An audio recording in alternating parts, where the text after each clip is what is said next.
قرآن آسان بھی ہے اور مشکل بھی ہے، آسان بھی ہے اور مشکل بھی ہے. آسان اس اعتبار سے، مشکل اس اعتبار سے. تو میں نے اس پہ پوری ڈیٹیل بیان کی کہ یہ لوگ کہتے ہیں نا ہمیں مسائل کے لیے علماء کی ضرورت نہیں ہے، قرآن خود سمجھو، خود سمجھ میں آئے گا.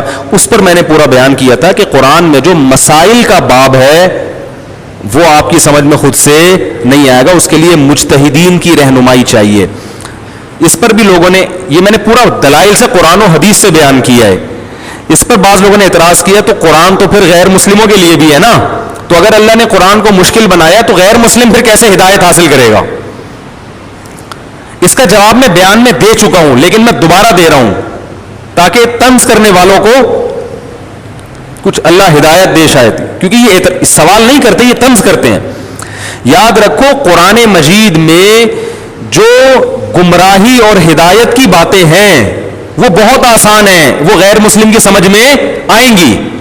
غیر مسلم کا جو ہم سے اختلاف ہے وہ رفع الیدین، آمین بالجہر، سورہ فاتحہ، یہ نہیں ہے. اس کا تو جو ایتھیسٹ ہیں ان کا ہم پہ، ان سے جو ہمارا مناظرہ ہے وہ کیا اللہ ہے یا نہیں ہے، ان سوالات کے جواب قرآن میں بہت آسان ہیں.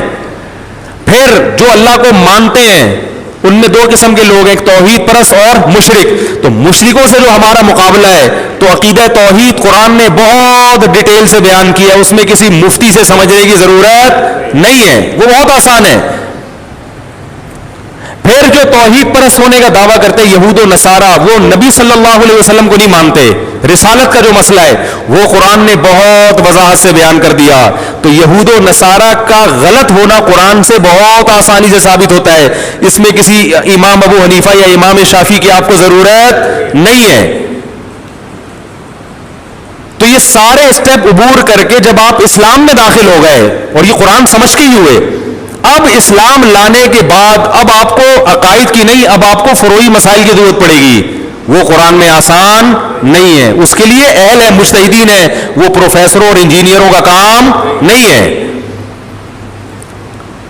سمجھ میں آ رہی ہے بات؟ اب مسائل کھڑے ہوں گے، نماز میں رفع الیدین کرنا ہے کہ نہیں کرنا، آمین زور سے، اس کے لیے مجتہدین ہیں. اگر یہ اتنا آسان ہوتا تو پھر ابو حنیفہ شافعی کی لوگوں کو ضرورت کیا تھی ہے بھائی؟ تو یہ ہستیاں پیدا کیوں ہوئی؟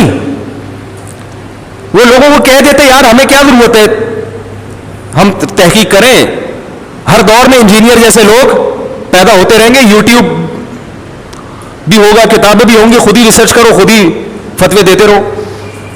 قرآن سے صرف نماز کا طریقہ کوئی بتا کے دکھا دے، اقیم الصلاۃ ہے، نماز قائم کرو، نماز کا طریقہ قرآن میں نہیں ہے. اور صرف حدیث بھی کافی نہیں ہے، بہت ساری چیزیں نماز کی حدیث میں موجود نہیں ہے. رفع الیدین جو لوگ قائل ہیں سنت ہے، وہ یہ بتا دیں کہ یہ رفع الیدین چھوڑنے سے سجدہ سہو لازم ہوتا ہے کہ نہیں ہوتا.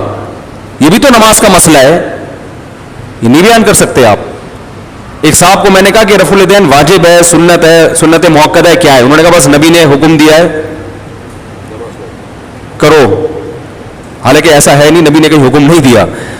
نبی نے یہ فرمایا کہ جیسے میں نماز پڑھتا ہوں ایسے نماز پڑھو. تو آپ نے رفع الیدین والی بھی پڑھی ہے اور رفع الیدین نہ کرنے والی بھی پڑھی ہے. اب اس میں ترجیح کس نماز کو ہے، اس میں مجتہدین کا اختلاف ہے. لیکن اگر آپ پڑھنے کے قائل ہیں تو میں نے ایک صاحب سے پوچھا، میں نے کہا یہ سنت ہے واجب ہے حدیث سے کیا کہہ رہے ہیں؟ ہمیں نبی نے کہا کہ جیسے میں نماز پڑھتا ہوں ایسے پڑھو، نبی نے فرمایا ہم کریں گے. واجب سمجھ کے ہے یہ، جب آدمی کسی مسئلے سے جاہل ہوتا ہے نا تو پھر اس طرح سے ٹوپی گھماتا ہے. اللہ کے بندے، ایک آدمی نے نہیں کرا رفع الیدین تو اس کی نماز پہ حکم کیا لگاؤ گے؟ اگر آپ اس کو فرض کہتے ہو تو جو رفع الیدین نہیں کر رہا اس کی نماز نہیں ہوگی. اگر آپ اس کو سنت واجب کہتے ہو تو جو رفع الیدین نہیں کر رہا اس کو سجدہ سہو کرنا پڑے گا. اگر آپ اس کو سنت موقدہ کہہ رہے ہو تو جو رفع الیدین نہیں کر رہا وہ قابل ملامت ہے. اگر آپ اس کو سنت غیر موقدہ کہہ رہے ہو تو جو رفع الیدین نہیں کر رہا وہ قابل ملامت نہیں ہے. باقی چیزوں میں تو آپ فتوے لگا رہے ہوتے ہو نا، یہ سنت موقدہ ہے، یہ واجب ہے، یہ فرض ہے، یہ فلانا ہے. یہ ادھر آ کے چونکہ آپ کے پاس جواب نہیں ہے، اب آپ کیا کرتے تھے؟ بات کو گھمانا شروع کر دیں. آپ سیدھا سیدھا بولو بھائی اس کا حدیث میں ذکر نہیں ہے، اجتہاد کرنا پڑے گا. تو پتہ چلا نماز کے تمام مسائل حدیث میں نہیں ہے، اجتہاد کرنا پڑتا ہے. میں نے ایک دفعہ بیان میں بتایا لوگوں کو، مسئلہ بیان کیا فیس بک پہ کہ سجدہ صاحب کا یہ طریقہ ہے نا, اس طرف سلام پھیرو, تحیات کے بعد 2 سجدے کرو. اس پہ فیس بک پہ ایک صاحب نے اتنا طنز کیا, بخاری مسلم کی بہت ساری حدیثیں جس میں سجدہ صاحب کا دوسرا طریقہ تھا, کہا یہ دیکھو یہ مفتیوں کو مقلد ہیں اندھے, اور یہ بخاری مسلم کی حدیثوں کی. حالانکہ ہم ان حدیثوں کے خلاف نہیں ہیں, اس طریقے کو بھی درست مانتے ہیں. اگر میں نے بیان میں کہا ہوتا کہ وہ والا طریقہ سجدہ صاحب کا غلط ہے, پھر آپ وہ حدیث میرے خلاف پیش کرتے. میں جو پیش کر رہا ہوں, اعتراض کرنے والے کو چاہیے تھا وہ یہ دعویٰ کرتا کہ مفتی صاحب نے سجدہ صاحب کا جو طریقہ بیان کیا وہ کسی حدیث میں نہیں ہے, پھر اعتراض جاندار ہوتا.